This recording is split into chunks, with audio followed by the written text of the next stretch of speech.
Okay, I just want to make a quick video, and I'm doing up some tincture today. This is the alcohol tailings that were in the jar for 6 weeks. Here's my jar. Big old mason, 2-quart mason. And the tailings that came from, that soaked in the alcohol for 6 weeks, now go on to a slow boil. And I got to keep it real low. Just keep it at like 1 or 2 and stir it. What you see there, sorry about the foggy. Okay. What you see there are, we had a little accident. We spilled some of our tincture on the stove. So we just put the coffee filters into the juice so we could recapture the lost tailings. Coffee filters are okay to boil. They touch boiling water, so it's sanitary. And not to mention, the tincture is made with 40% alcohol, and then the tailings are boiled in boiling water, so the chance of anything going in it are nil to nothing. But anyway, I'll do an after when I do my filtration. Ingredients are chaga, elderberry. Elderberries would give it that dark. I used a lot of elderberry in this batch. Give it that dark color. Old man's beard, licorice root.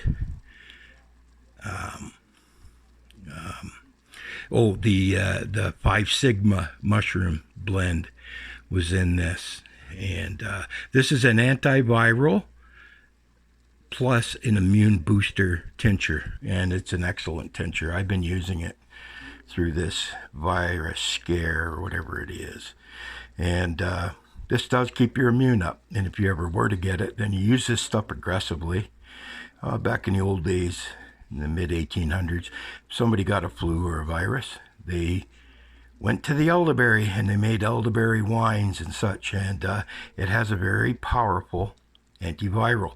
Same with old man's beard. Ucena is the proper name for it. It grows on only in areas where there's no air pollution. It grows on the spruce and pine. You'll see it. It's like a white fungal. It looks like a lichen or a moss that grows on the trees.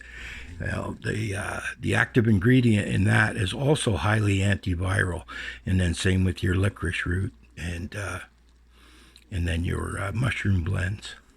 Anyway, I'll shut this off and then I'll go to filtration in about, I'm going to let this boil, simmer for about 3 hours, they say. You get the rest of it out. Every plant has 2 types of compounds in it. Some of the compounds come out in an alcohol extraction and some come out in water. So this is called a concoction. When you do both, that way you get the full spectrum of all of the herb. Okay, you get the whole spectrum, and that's the way tincture is made properly. A lot of people just do alcohol soaks or water soaks or make tea. Now, you get some goodness, but you don't get it all. And who are we to know which of those 4,000 compounds in chaga are actually the ones that are doing the brunt of the work? We don't. The answer is we don't know. Science does not know. So take it all. Take it in God's form. Okay.